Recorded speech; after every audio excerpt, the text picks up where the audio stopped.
Bonjour tout le monde. Vous allez bien? Ça va? Ah oui? Bon, tant mieux.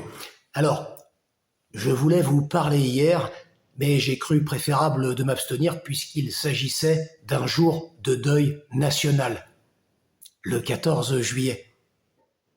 Non, je plaisante, bien évidemment. Le 14 juillet est un jour de fête nationale, que dis-je, un jour de liesse populaire, puisque, comme c'est la coutume, cette République dite française, en tout cas il paraît, célèbre en grande pompe, avec force de parades militaires, défilés en tout genre, flonflon, feux d'artifice ou autres balmusettes, célèbre, disais-je, le 14 juillet et sa très fameuse prise de la Bastille par le bon peuple de France. Pour être plus précis, cette République célèbre un génocide ou épuration ethnique.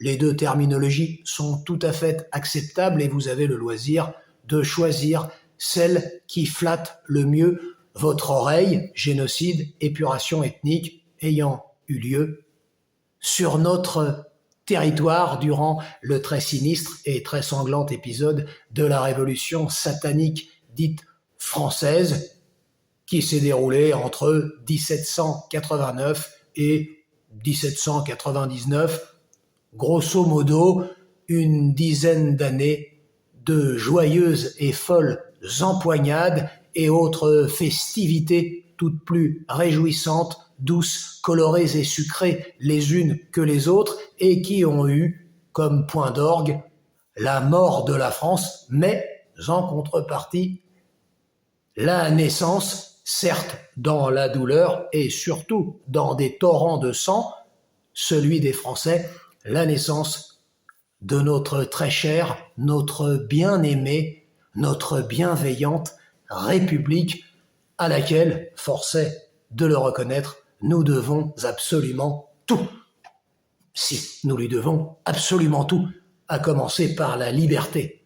Comme chacun sait, la liberté n'existait pas avant 1789. Nous lui devons également l'égalité, l'égalitarisme, un concept qui n'existe absolument nulle part dans la nature, nulle part dans la vraie vie, et qui a été concocté de toutes pièces par les révolutionnaires sanguinaires, uniquement pour nous autres, c'est dire si ces gens nous voulaient et nous veulent encore tout le bien du monde.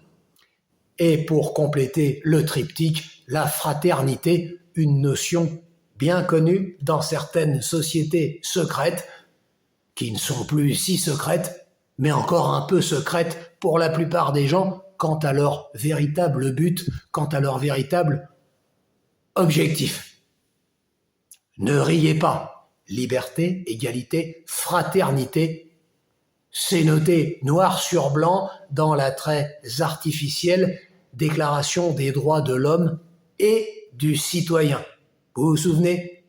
Petite ruse, on en avait déjà parlé. Alors, les citoyens, c'est vous et moi. Le qualificatif d'homme étant quant à lui réservé à une autre espèce, une autre caste. Nos amis francs-maçons et autres membres de sectes violemment anti-chrétiennes savent de quoi il est question, bien entendu. Alors, vous avez peut-être, comme moi, été obligé, plus jeune, d'atterrir sur les bancs de l'école républicaine et, si c'est le cas, vous avez par conséquent eu entre vos petites mains d'enfant des manuels scolaires, des manuels d'histoire. Non, ne riez pas. Ces manuels ont quand même pour mérite d'avoir magnifiquement enjolivé, magnifiquement embelli, magnifiquement détourné et tordu ce glorieux épisode de la révolution satanique dite française, à commencer par nous faire avaler qu'il s'est agi à l'époque d'un mouvement populaire et tout à fait spontané. Évidemment, il n'y a eu aucune manipulation, rien n'a été organisé, le bon peuple qui souffrait le martyre, qui ne pouvait même plus sortir de chez lui, qui n'avait plus le droit de parler, plus le droit de respirer quasiment, ce bon petit peuple s'est réveillé un matin en se disant « Tiens, et si on allait trucider tous les nobles, et puis tout le clergé également, tant qu'on y est ?» Alors, petite parenthèse, bon nombre de membres de la noblesse, comme du clergé, étaient déjà dégénérés, hein, mais il faut savoir que les bourgeois qui se sont glissés dans leurs chaussons l'étaient toutes autant, hein, la preuve, ce sont ces mêmes bourgeois qui sont aujourd'hui au pouvoir et qui sont les dignes descendants, les dignes héritiers de la Révolution dite française. Donc ce bon petit peuple s'est réveillé un matin, imaginez les villageois se dire « C'est vrai qu'on en a marre, tiens, si on ne croyait plus en Dieu, si on allait cramer nos églises avec des gens à l'intérieur, c'est quand même nettement plus drôle. » Les mêmes paysans, les mêmes petits peuples qui s'est dit, tiens, si nous allions éventrer des femmes enceintes avec des baïonnettes afin de leur ôter l'enfant à naître et de mettre ce petit enfant au bout de la baïonnette. C'est l'ancêtre de l'avortement qui n'était pas encore inscrit dans la Constitution. Pour autant, ça fonctionnait déjà très bien. Ce même petit peuple qui, de la même manière, s'est dit, tiens, si nous inventions une machine à trancher les têtes pour organiser des tueries de masse. On coupe la tête, ça va vite, ça fait pas mal, elle tombe dans un panier, le corps part dans l'autre sens, il y a une giclée de sang, on en fait 50, 60, 80 par après-midi, un peu partout en France, sur les places publiques. Ça fera un spectacle, ça divertira les gens, hein. Oui, vous êtes marrant. À l'époque, le football n'existait pas. Il fallait bien trouver des moyens de s'amuser. Imaginez donc ce petit peuple qui, de la même manière, s'est dit, tiens, si on allait chercher les couples dans les maisons et qu'on les déshabillait, on les met tout nus devant tout le monde, histoire de les humilier, et puis on les attache ensemble. On leur lie les poings, on leur lie les pieds, on les met dans un bateau, histoire d'aller faire un petit tour sur la Loire. Bateau naturellement équipé d'une trappe. C'est quand même beaucoup plus drôle, une trappe qu'on ouvre, ainsi les gens qui tombent dans la Loire n'ont absolument aucun moyen d'échapper à la noyade. Rappelez-vous, pieds et poings liés. C'est quand même nettement plus marrant, hein. De la même manière, ce petit peuple qui s'est dit, tiens, si on allait prendre de jeunes enfants, de petite taille de préférence, ça rentre mieux. Et qu'on les mettait dans des fours de pierre préalablement chauffés à blanc, afin de vérifier le temps de cuisson. Souvenez-vous, hein, les gens crevaient la dalle, il fallait par conséquent trouver de nouvelles denrées à se mettre sous la dent. On va arrêter là le catalogue de toutes les horreurs révolutionnaires, sinon on y est pour une semaine et j'imagine que vous avez d'autres choses à faire. Alors, la mythologie de la Révolution voudrait donc que ce soit le petit peuple qui, d'un coup, s'est levé et a repris sa souveraineté, sa liberté, son pouvoir. Nous rappellerons ici que l'immense majorité des gens qui sont morts dans des conditions abominables et injustes durant la Révolution étaient des personnes comme vous et moi. C'est-à-dire des gens qui étaient coupables de rien du tout, hein, qui n'avaient commis aucun crime. Parmi eux, de simples ouvriers, des travailleurs de toutes sortes, des paysans, des vieillards, des enfants également, de très nombreux enfants, des curés, des bonnes sœurs.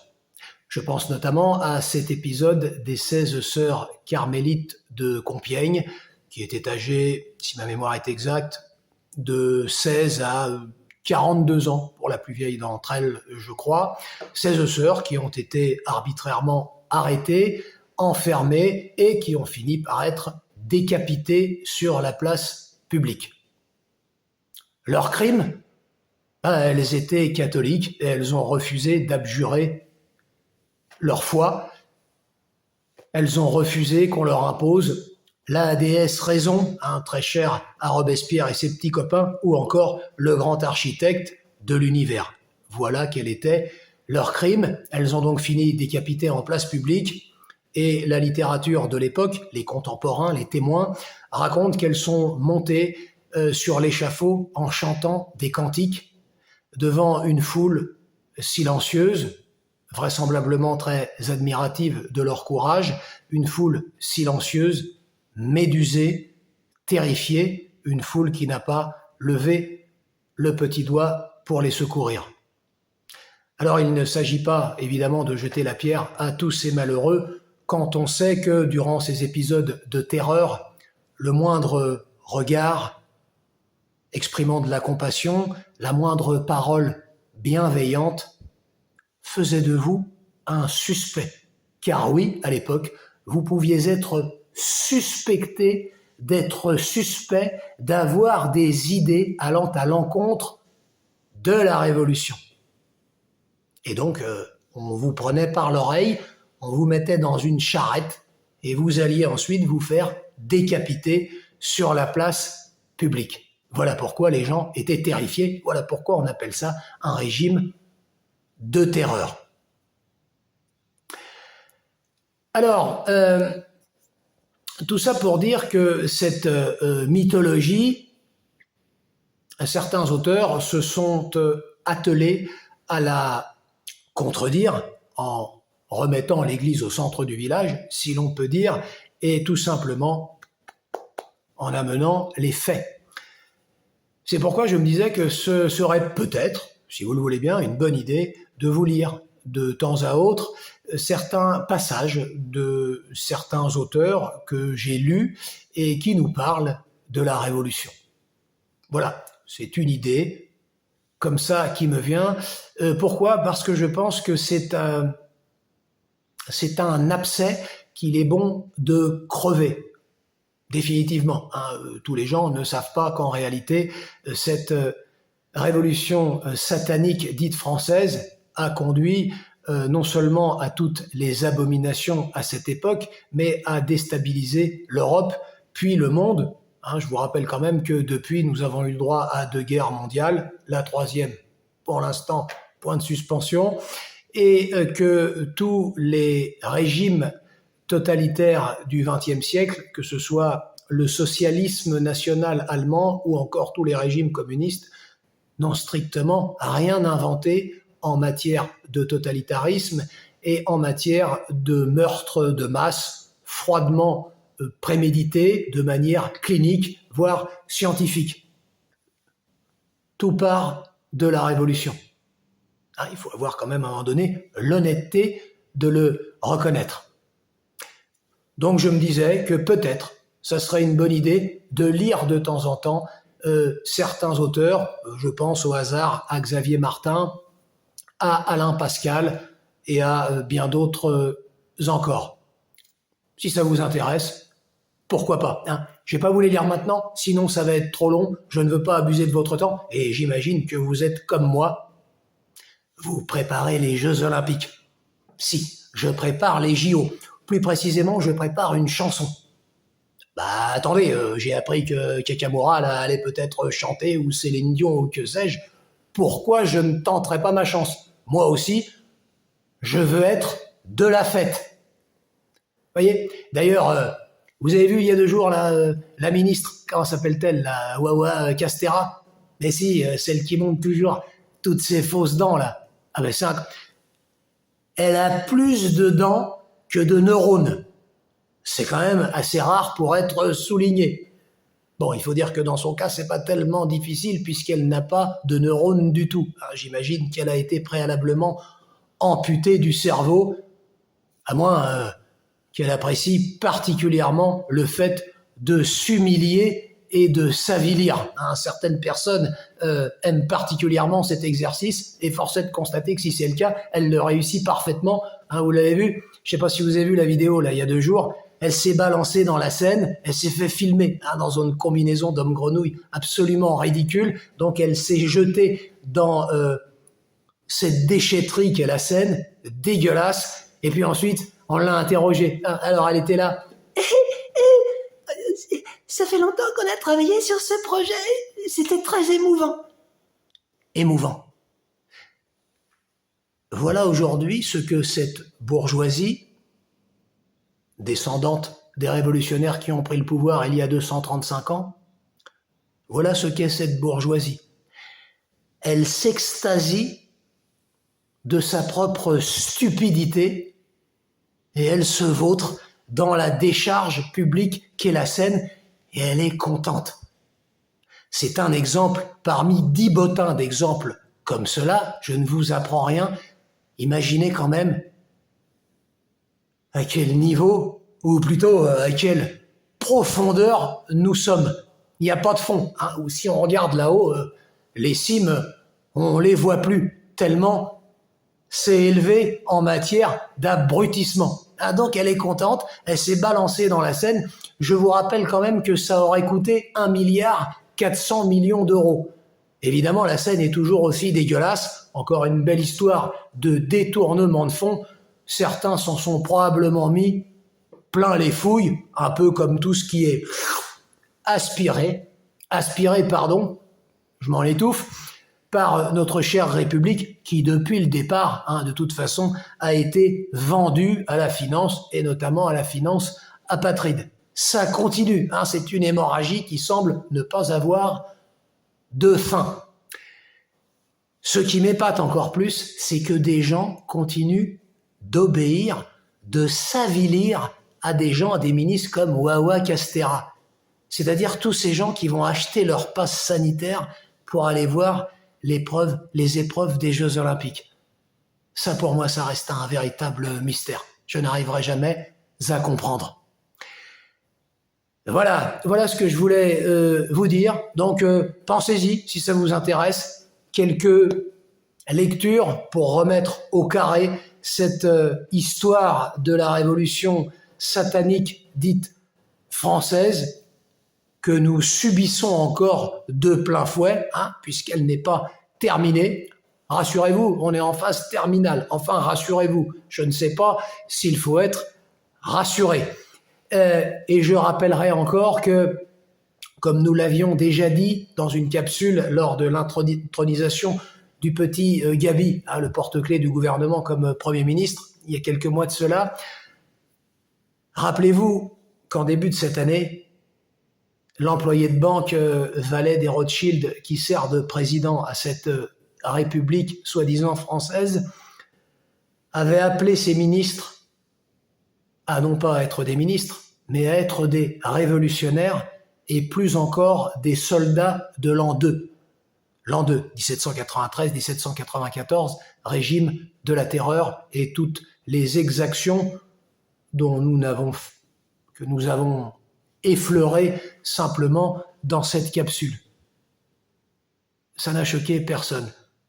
C'est peut-être ce qui est le plus choquant. Et pourtant, Dieu sait si on entend et on voit des trucs choquants aujourd'hui. Souvenez-vous bien, appeler ces ministres à être des révolutionnaires, à être des soldats de l'an 2, c'est-à-dire des génocidaires.